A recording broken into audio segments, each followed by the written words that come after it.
ज़रा संभल कर। आजकल लोग रिश्तों का मजाक बनाने में माहिर हैं। भैया भैया बोलकर एक दूसरे के साथ हमबिस्तर हो जाते हैं। जी हाँ दोस्तों, ऐसा ही कुछ हुआ है मेरे साथ। हम जहाँ रेंट पर रहते थे, उनके घर की बहू ने मेरे पति पर डाले डोरे।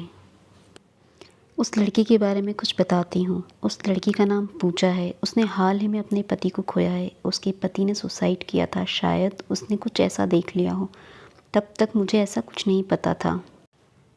पति के जाने के बाद जैसे उनका हमारे घर आना जाना ज़्यादा ही होने लगा। खाना खाना, साथ घूमना, कुछ काम हुआ तो मेरे पति को साथ में ले जाना, पर इन सब बातों से मैं अनजान थी।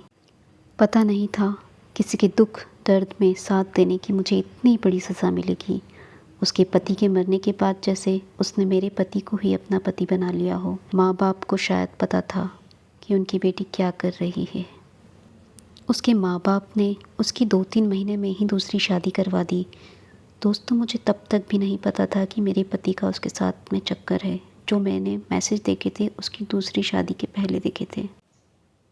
क्या उसकी दूसरी शादी होने के बाद उसने मेरे पति का पीछा छोड़ दिया? नहीं दोस्तों, ऐसा कुछ भी नहीं हुआ। पहली शादी से एक लड़की थी। दूसरी शादी उसके माँ बाप ने उसी शहर में मात्र 5 मिनट की दूरी पर ही करा दी।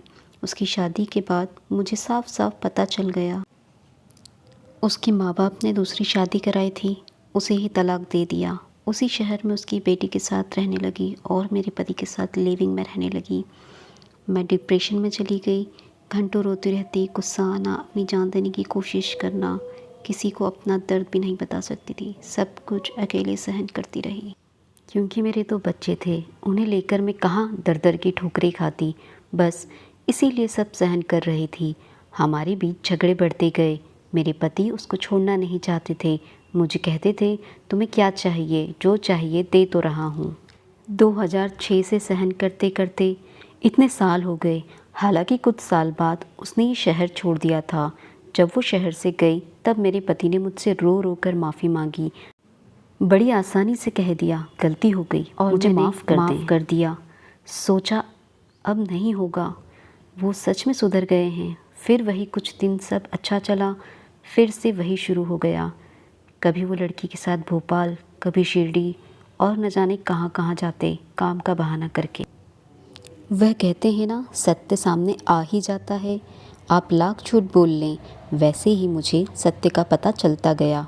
और वो लड़की कहती है कि उसका रिश्ता पवित्र है, साफ है। मैंने कहा कितनी बार मुझसे रिश्ता तोड़ लें, वो उससे शादी कर लें। मेरे पति ने मुझे नहीं जाने दिया और वो लड़की कभी मानी नहीं शादी के लिए। अभी 2021 की बात है, धनतेरस के दिन की, जब मेरे पति ने उसे सोने के कान के गिफ्ट किए।